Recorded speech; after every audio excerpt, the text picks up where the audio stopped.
अगर जिंदगी में कुछ हासिल करना है तो कुछ कुर्बानी देनी पड़ती है। अल्लाह आपकी तमाम कुर्बानियों को कबूल करे। बहुत खुशी की बात है कि आज यहाँ पर बिरादरी के बच्चों को सराहा जा रहा है। नुमाया कामयाबी करने वालों की इज्जत अफजाई हो रही है। बच्चों को इनामात दिए जा रहे हैं। मैं वाकई बहुत बिरादरी के जिम्मेदारों को दिल से मुबारकबाद देता हूँ कि बहुत ही अच्छा प्रोग्राम उन्होंने यहाँ पर अरेंज किया। आपने हमारे लिए ताली बजा दी, अपने खुद के लिए ताली बजा दी, बिरादरी के इन जिम्मेदारों के लिए भी जोरदार ताली बजाइए। तो उसके मुस्तक बहुत खुशी हो रही है। उससे पहले जितने भी स्पीकर आए सब ने आपको नसीहतें की, इल्म और तालीम की हैसियत से आपको रुशनास कराया। माओं को और बुजुर्गों को बच्चों की तालीम पर तवज्जो देने के लिए आपको याद दहानी कराई। जरा गौर कीजिए आप कि सारे के सारे लोग आपको ये तालीम हासिल करने और इल्म की अहमियत पे क्यों कह रहे हैं? किसी ने ये नहीं कहा कि आप जाओ खूब कमाओ, खूब पैसे खाओ, रोजाना चिकन मटन बिरयानी गोश्त पांडे चले तो जम के, ऐसा तो कोई नहीं कह रहा। सब ये कह रहे हैं कि बच्चों को तालीम दी, बच्चियों को तालीम दी। और ये हमको अफसोस के साथ कहना पड़ता है कि कुंदन भाई, मुस्लिम समाज में हमारे धार्मिक जो हमारा फेथ है उसमें ईश्वर ने कहा है, प्रॉफिट ने कहा है कि हर मुस्लिम औरत और मर्द को शिक्षण का लेना फर्ज है, ये अनिवार्य है, कंपल्सरी। और आज ये समाज को बोलना पड़ रहा है कि इल्म हासिल कर, इसलिए कि हम सही धर्म को नहीं समझे, हमने अपने मजहब को नहीं समझा। यहाँ पर आपको बहुत बातें बताई गई है। क्योंकि वक्त ज्यादा हो गया तो मैं भी बहुत लंबी चौड़ी बात नहीं करूंगा। यहाँ पर आपको बच्चों को कैरियर गाइडेंस की बात की गई है कि जो बच्चे तालीम हासिल कर रहे हैं, इनके सामने अगर मकसद नहीं है तो बच्चे अपने मंजिल को कैसे पहुंच पाएंगे? भाई आपको अगर नागपुर जाना है तो आप क्या करेंगे? बम्बई का टिकट निकालेंगे और बम्बई एक्सप्रेस में बैठकर दुआ करेंगे, अल्लाह मियां मुझे नागपुर जल्दी से पहुंचा दे। पहुंचेंगे? क्यों नहीं पहुंचेंगे? हमने मंजिल का तयन करने के लिए उसकी प्लानिंग गलत की है। हमको अगर नागपुर जाना है तो हमको ट्रेन के अंदर बम्बई से नागपुर गाड़ी में बैठना पड़ेगा, टिकट निकालना पड़ेगा नागपुर का, और फिर दुआ करना पड़ेगी कि वो अपनी मंजिल मकसूद तक पहुंच जाए। ये बात कैरियर गाइडेंस की जो आपके पास आई है बहुत जरूरी है। 10वीं के बच्चे समझ लें। सर ने जो आपको बताया कि 10वीं के बाद डिप्लोमा बहुत कम है, और मैं कैरियर गाइडेंस पे आपको इतना ही कहूंगा कि 10वीं के बाद मुश्किल से जाइए अपने कोई डिप्लोमा में। सारे बच्चे 10वीं वाले ये 11वीं में एडमिशन ले, अपनी मार्कशीट देके कि उनका साइंस लाइन की तरफ झुकाव है या उनको लैंग्वेज के अंदर, जबानों के अंदर इंग्लिश, उर्दू, सोशल साइंस में ज्यादा मार्क्स मिले हैं तो 11वीं आर्ट्स के अंदर दाखिला लेते हैं। हमारे यहाँ बच्चे आते हैं, बेटे काय में एडमिशन ले रहा? बोले 11वीं साइंस। उसके साथ दूसरे पूछो, रहीम तू काय में ले रहा? बोले तू साइंस में ले रहा क्या? ये दोस्ती नहीं छोड़ेगी, मैं भी साइंस में ले रहा। बच्चियां आती है हमारे पास, अंकल हमको एडमिशन लेना है। बोला काय के लिए? बोले BSc में। मैथ है तुम्हारा थोड़ा कमजोर है फिर भी ले रहे हो। उसकी सहेली से पूछो, सलमान तू काय में लेती? बोले तू काय में ले रही हो? जो इसमें ले रही मैं भी उसमें लूंगा। गलत। ये दोस्ती नहीं छोड़ेंगे वाला कैरियर गाइडेंस नहीं है।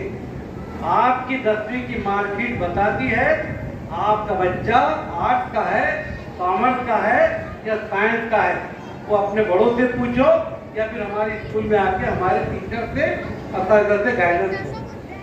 आपका ग्रेजुएशन, हायर एजुकेशन ये शुरू होता है 11वीं और 12वीं के बाद। इसलिए जो बच्चे आला तालीम हासिल करना चाहते हैं बल्कि अपना नकुलन बनाए कि 10वीं के बाद 11वीं आर्ट या साइंस में जाएंगे ताकि हायर एजुकेशन की पहली सीढ़ी 12वीं पास। तो कैरियर गाइडेंस में मेरी तरफ से आपको गुजारिश है कोई ज्यादा ढूंढो मत, 11वीं आर्ट या 12वीं साइंस के आप ले लो। और जो 12वीं के बच्चे हैं वो अपनी मार्कशीट और जो सब्जेक्ट उन्होंने लिए हैं उसके एतबार से मेडिकल, टेक्निकल उसमें जाइए। बहुत से बच्चों का मैथ कमजोर होता है, मैथ में कमजोर होते हैं, बेटे क्या बनना चाहता तू? इंजीनियर। तो मैथ तो आता नहीं, इंजीनियर कैसे बने? क्योंकि बच्चे के पास कोई मंजिल का तयन नहीं है। अगर उसको इंजीनियरिंग करना है तो उसको साइंस के साथ मैथ का सब्जेक्ट पास होना जरूरी है। बगैर मैथ के अगर आप हैं, फिजिक्स, केमिस्ट्री, बायोलॉजी के अंदर आपको अच्छे मार्क्स हैं तो बच्चे ने मेडिकल लाइन में जाना चाहिए, जिसके बारे में सर ने आपको बतलाया। अब क्योंकि वो इतना लंबा विषय है कि जिसको पहले 1 घंटा मिलता तो बेहतर होता, मगर मैंने ये तख्ता जो है वो लाया बनाकर जाने के पहले 10वीं और 12वीं के बच्चे एक एक यहाँ से लेकर जाएं, घर पर जाकर पढ़ें। नूर मोहम्मद सर ने जो आपको गाइडेंस किया उसकी रोशनी में फैसला करें कि आपको कौन सी लाइन में जाना है। बहुत से बच्चों की गलत फहमी है कि सिर्फ साइंस लाइन के अंदर हमारी बका है, कि साइंस लाइन के अंदर ही हम आगे जा सकते हैं। नहीं, साइंस के अंदर 198 लाइन है और 12वीं आर्ट के बाद 450 लाइन है। ये गलत फहमी है कि 8 लाइन के अंदर बच्चे आगे नहीं जा सकते। आप उसको गौर से पढ़िएगा। ये आपको मैं अपना बनाया हुआ एक पॉम्पलेट है, एक ब्रोशर है वो दूंगा और उसमें कुछ नसीहतें हैं, आप उसकी तरफ बढ़िए। मंजिल जो आप तय कर रहे हैं उसकी तरफ जाने के लिए भी आपका पहला कदम मंजिल, पहले कदम की आपके मंजिल मोहताज है। मंजिल भी देखती है पहला कदम उसकी तरफ कौन बढ़ा रहा है। आप उसका तयन कीजिए। मेरी माँ बाप से गुजारिश है अपने बच्चों को अपनी ख्वाहिशात की सूली पर मत चढ़ाइए। बच्चा साइंस में कमजोर है, बाजू वाली का बेटा डॉक्टर बना, तेरे भी डॉक्टर ही बनाओगे, कंपटीशन। अरे वो साइंस में कमजोर है, नहीं तेरे को डॉक्टर ही बनाओगी, मां ठोक के डॉक्टर नहीं बनेगा। याद कीजिए आप कि अगर बच्चे को जिस लाइन के अंदर उसको अल्लाह ने सलाहियत दी है उस लाइन के अंदर आपने नहीं भेजा और आप मार ठोक कर उसको कह रहे कि देखो मैं ये बनाऊंगा, देखो ये बनाऊंगा, तो याद रखिए अपनी ख्वाहिशात पर बच्चों को सूली पर मत चढ़ाए। द इडियट सबने देखा है, आमिर खान की फिल्म, मुझे भी कहा गया था, मैंने भी देखा। वो फिल्म के अंदर जो मैसेज है कि किस तरीके से बच्चा जिसमें आगे जाना चाहता है और माँ बाप उसको नहीं जाने देते तो क्या हालत होती है उनकी, वो पिक्चर के अंदर बताया गया। इसलिए स्टूडेंट के लिए वो पिक्चर देखना बहुत जरूरी था और बच्चों को कंसेप्शन के अंदर वो फिल्म दिखाई गई थी। आपके बच्चे में अल्लाह ने, क्या सारे लोग डॉक्टर बन जाएंगे, इंजीनियर बनेगा कौन? सारे टीचर बन जाएंगे तो फिर डॉक्टर बनेगा कौन? सारे इंजीनियर बन जाएंगे तो फिर टेक्नीशियन बनेगा कौन? ये तो ऐसा होगा तू भी रानी मैं भी रानी, भरेगा कौन पानी? अल्लाह ने आपके बच्चों के अंदर बहुत सलाहियत थी, उसको तलाश कर। हमारे यहाँ पर गाड़े साहब जब हम प्राइमरी के अंदर बच्चों को मार्कशीट बांटते हैं और माँ बाप को नसीहत करते हैं तो प्रैक्टिकल बताता हूँ मैं आपको, बुरा मत मानना। हमारी माएँ अपने बच्चे की मार्कशीट पहले देखती नहीं, पहले बाजू वाले से पूछती होती तेरे पोया को कितने मिले। अब उसको 80 मिले होंगे और खुदा ना खास्ता उसके बच्चे को, पड़ोस वाली को अगर 70 मार्क्स मिले होंगे तो बच्चे में 10 मार्क्स हुई, धपा धपा धपा चल लगा। क्यों? उससे कम क्यों लाया? अरे आप कंपटीशन क्यों कर रहे हैं? वो बच्चा हो सकता है किसी चीज में ज्यादा हो, आपका बच्चा किसी चीज के अंदर और अच्छा हो सकता है। बच्चे की सलाहियत को देखकर आप उसको आगे बढ़ाइए। अभी हमने देखा गली मोहल्ले में बच्चे छोटे छोटे, माँ मोगरी से अपना कपड़े धोती है, मोगरी लेके भाग जाते और गली के अंदर क्रिकेट खेलते और जो चौके छक्के लगाते सारे कांच फुटते, सारे लोग चिल्लाते। तो माँ भी मार रहा, बाप भी मार रहा, भाई भी मार रहा। क्यों? बोले देखो ये लोगों के कांच फोड़ रहा है, गली में चौके छक्के लगा रहा। मैंने कहा माई इधर आ। बोले बोल भाई क्या बात है? मैंने कहा 2 रकात शुक्राने की पढ़, तेरे घर में यूसुफ पठान पैदा हो गया। उसको क्रिकेट में परफेक्ट कराइए ना। एक पंच मारा कोई बच्चे ने सामने वाले को लंपट, पूरा घर मार रहा। क्यों? बोले एक फैट मारेगा हरा रख देता, बहुत पांडे।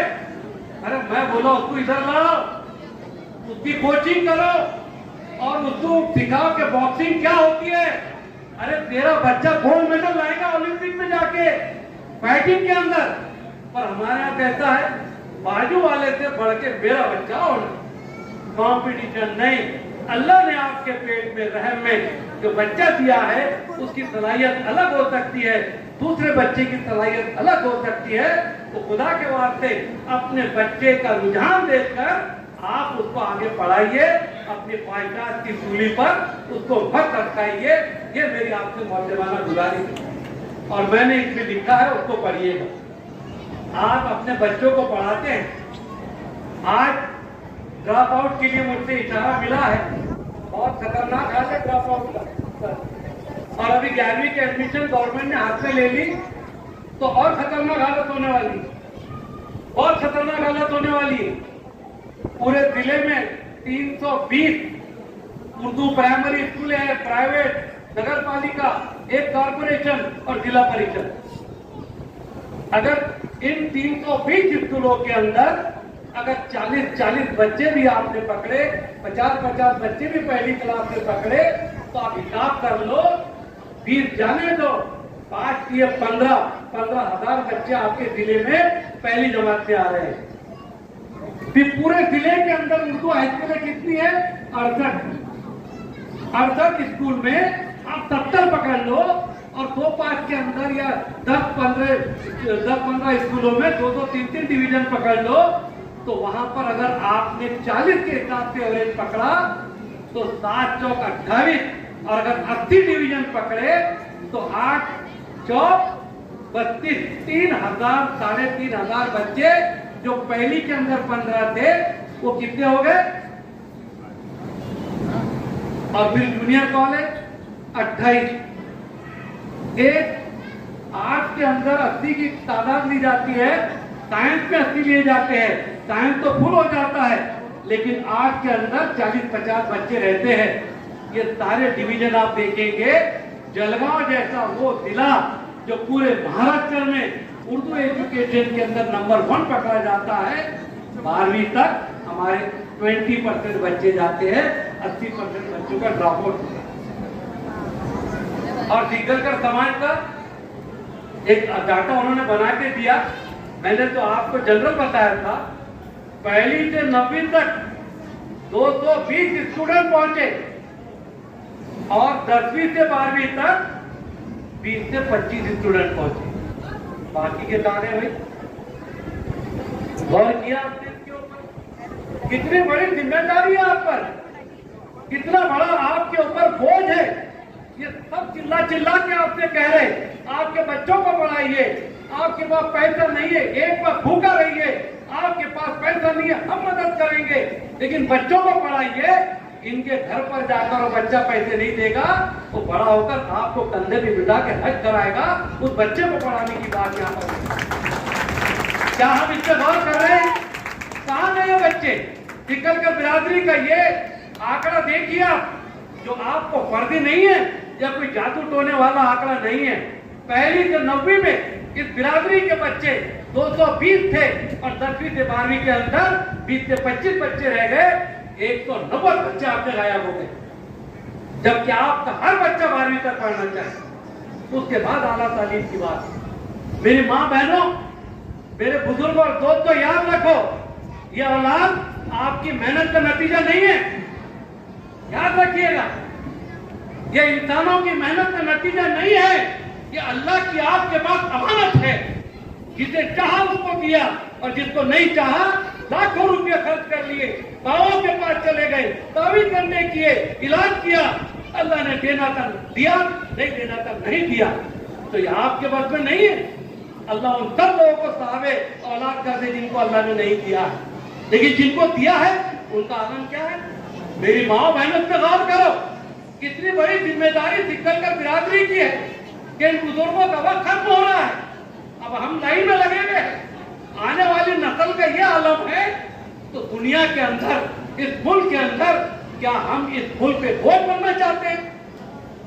क्या ये मुसलमान ये समझते हैं कि हम बोझ बन के यहाँ जिंदा रहेंगे?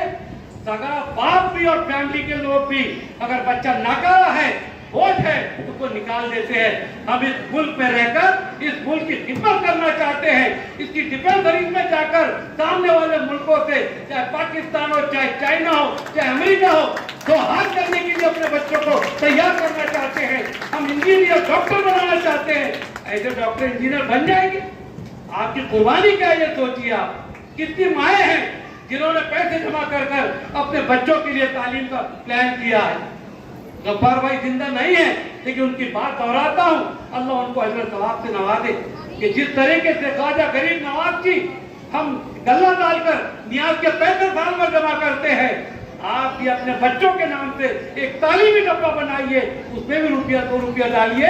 जब बच्चा बड़ा होगा तो लाखों रुपये आपके पास होंगे, उस बच्चे के लिए भीख मांगने की जरूरत आपको नहीं होगी।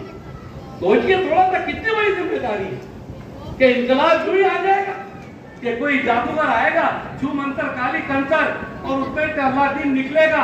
वो चिराग में से अल्लादीन के जो चीज निकलता है और वो पूछेगा, ऐसी करके बिरादरी के लोगों बताओ मैं आपके लिए क्या करूं। अब अपन बोलेंगे महमूद भाई एक अच्छा सा बंगला बना दे, तेरो जी क्या पागल मालक है मेरा। अरे बोले मालक से कुछ शर्म आना, अगर मेरे पास इतना बड़ा बंगला होता तो ये इतने चिराग के समय छुप के बैठता क्या। सोचिए कितना बड़ा आपके ऊपर जिम्मेदारी है। इल्म की हैसियत हमारे पास यही है। ये आज गौर करने का मौका, यहाँ से उठो तो एक प्रोग्राम साथ में लेकर जाओ दोस्तों। मैं इन लोगों ने जिस तरीके से ऐलान किया, याद रखिए सिकंदर बिरादरी के वो बच्चे जावेद तराई के यहाँ पर आपको मौजूद है, हमारे फारिग तरह प्रोफेसर, जिन बच्चों ने बच्चियों ने 80% 10वीं के अंदर मार्क लिए, अगर वो नीट के अंदर शाहीन एकेडमी का जो हम चलाते हैं उसमें दाखिला चाहते हैं, उनको 25% सहूलत दी जाएगी जो भी फीस होगी। और जिन बच्चों ने 90% मार्क लिए हैं उनको 40% की छूट दी जाएगी जो वहां की फीस है। आइए आप बच्चों को दाखिला लीजिए।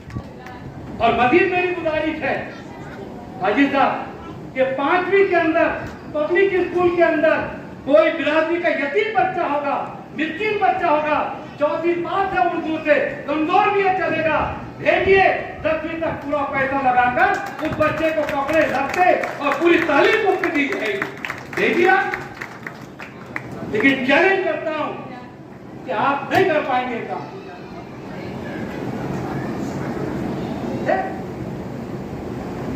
अरे सच्चर रिपोर्ट आई और सच्चर राजेंद्र सच्चर ने लिखा कि मुसलमान इस मुल्क के अंदर बेरोजगार और समाज से बहुत पीछे है, 5 एतबार से पीछे है। अच्छा हुआ सारे साथ उसने हमारे मांगने में कागज देखे नहीं तो वो ऐसा लिखता कि इससे ज्यादा मालदार समाज को ही। हाँ 10-10 देगा चढ़े हुए है, बिरयानी चल रही है चिकन की, क्या जरूरत है। अरे क्या एक है जो खिला रहे, अल्लाह का करम है 5-6 से कम नहीं है, 1-2 का खिला दो, बाकी के पैसे बचाओ ना। आपने शादी के निकाह किया, पूरे समाज को आपको मुबारकबाद मिली, आप लोगों को मुबारकबाद दी गई कि आपने शादी से निकाह कराया, इज्तिमाई शादी कराई और समाज के गरीब अमीर सब एक ही सब में खड़े होके कम पैसों के अंदर शादी करे, बिरादरी के लाखों रुपये आपने बचाए। प्लान की क्या? आप थोड़ा करने के लिए आगे तो आइए। कौन नबी आएगा? कोई नबी आने वाला नहीं है। आखिरी नबी हुजूर अकरम सल्लल्लाहु अलैहि वसल्लम, अब उनके बाद कोई नबी नहीं आएगा और कोई आएगा भी तो कयामत बर्पा होगी। किसका इंतजार कर रहे हैं आप? उठिए, गौर कीजिए, इन बच्चों को अमानत समझ के इनका अल्लाह हिसाब लेगा। मेरी माओ, मैं आपसे इसलिए कह रहा हूं कि बाप को माफ कर दीजिए, मर्दों का उतना तवज्जो नहीं होती जितना कि आप अपने बच्चों के लिए अपनी कुर्बानी पेश करती है। ये बच्चे एक दिन के, जिनको पाखाने का शऊर नहीं, पेशाब का शऊर नहीं, आप रात भर जागती हो, इन बच्चों को जैसे सुलाती हो, आप अपनी गोद में लेकर इनको आप पढ़ान चढ़ाती हो। हमारे स्कूल के अंदर जब बच्चा आता है 4 साल 5 साल का, वो उसकी दूसरी स्कूल होती है, पहली स्कूल मेरी माँ आपकी है। आपकी गोद उसकी पहली स्कूल है। जो उसके ऊपर संस्कार होंगे, जो उसके ऊपर कैरेक्टर और किरदार बनाया जाएगा, वही उसकी जिंदगी के अंदर असर पर चले रहेंगे। लेकिन आज हमारे घरों में क्या है? जहाँ ज्वाइंट फैमिलीज है, अम्मी बच्चे को पैसे देती है, बेटे ले ले, दादी को बताना नहीं। आप उसको झूठ बोलना सिखा रहे हैं। आप 2 चॉकलेट लाते हैं, बेटे रख ले, वो माए सुन ले तो ऐसा करती है कि आप उसको क्या ट्रेनिंग दे रहे हैं? 2 चॉकलेट है बेटे, रख ले, लेकिन उस तेरे टीचर का जो पूरे है ना, उसको बताना मत, चुपके से खाना। आप उसको कंजूस बना रही है। आप बच्चे को कहिए, ले बेटे 10 रुपए, जा दुकान पे चॉकलेट ला, और याद रख, अगर दुकान तक जाने तक कोई गरीब फकीर मिस्किन मिले तो बेटा 10 रुपए खैरात दे देना। तो हाँ, मैं 20 रुपये दूंगी, देखो आपका कैसा सखी बेटा पैदा होता है। लेकिन हम ऐसा नहीं करते हैं। हमारे घर की पहली गोद के अंदर ही उसको झूठ बोलने की ट्रेनिंग दी जा रही है, उसका कंजूस बनाया जा रहा है। हम जानते हैं दानिशगी में नहीं करते, लेकिन लाशौरी तौर पे आप बच्चे को इस तरह का सिखा रहे हैं। अरे सच बोलने पर डाकुओं ने अल्लाह के हक को मान लिया है कि जब बाजार वो लोग रास्ते से जा रहे थे तो एक ताबीज बंधा था, एक डाकू ने हमला किया और पूछा तुम्हारे पास माल क्या है? बच्चे ने निकाला और छुपा हुआ माल सामने रख दिया। मशहूर वाक्य हमारे बुजुर्ग का। डाकू ने पूछा, मैंने तो तुझे धरती नहीं ली थी, तूने कैसे जो है तो मतलब सब दिनार निकाल के सामने रख दिए? उसने कहा कि मेरी माँ ने कहा बेटे, अगर गले पे छुरी भी चल जाए तो जिंदगी में झूठ कभी मत बोलना। माँ की ट्रेनिंग थी। बच्चे ने सच कहा, डाकू ने हथियार रख के कहा, तेरी माँ को बोलना मैं उसी दीन को कबूल करूंगा जो तेरी माँ का दीन है, और फौरन जो है तो अल्लाह पे ईमान ले आया। ये मेरी माँ तुम्हारा कैरेक्टर है, तुमने इस कौम को बनाने में काम किया है। ये औलाद अल्लाह ने आपको ऐसी नहीं दे दी, मकसद है उसका, याद रखें। तो अजीज सरवर तालिबान, जज्बात से बात लंबी हो रही है, मैं बहुत बातें कर सकता हूँ लेकिन वक्त इजाजत नहीं देता। मैं इतना ही कहूंगा कि अगर छोटी छोटी बिरादरी है, मनियार बिरादरी है, सिकरकर बिरादरी है, पटवे बिरादरी है, खाटिक बिरादरी है, वहां से काकर बिरादरी है, कुरैश बिरादरी है, अल्हम्दुलिल्लाह तो खाटिक बिरादरी का जिस दिन से उनकी तालीमी तहरीक शुरू हुई, मैं उस दिन से उनके साथ जुड़ा हूँ। बागवान बिरादरी का पूरे महाराष्ट्र के अंदर अभी तक 23 एजुकेशन कॉन्फ्रेंस हुई, 22 को मैंने अटेंड किया, और मैं दावे से बोल सकता हूँ कि बागवान बिरादरी, आप समझते होंगे कि सिर्फ केले बेचने का काम करती है, शोलापुर, कोल्हापुर और इधर जाके देख लीजिए तरह का डॉक्टर इंजीनियर बन के उनकी बच्ची आ रही है, बड़े बड़े लोग बन की बिरादरी में आ रहे हैं। खाटिक बिरादरी के अंदर बड़े बड़े डॉक्टर बनकर आ रहे हैं। क्यों? उन्होंने मेहनत की। बिरादरी के लोगों ने अपने इख्तलाफात को एक तरफ रखकर एक मिशन हाथ में लिया कि बिरादरी के अंदर एजुकेशन की मूवमेंट चलाएंगे। आइए हम अल्लाह से दुआ करें कि इसी तरीके से हम एजुकेशन मूवमेंट चलाकर इल्म, जो अल्लाह की बहुत सिफत है, बहुत गयूर है, अगर इल्म की आपने इज्जत की तो इल्म भी आपकी इज्जत करेगा। वरना याद रखो, आपने उसकी इज्जत नहीं की, वो भी आपसे दूर हो जाएगा। मैं दुआ करता हूँ अल्लाह तबारक व तआला हमारे साथियों की मेहनत को कबूल करे।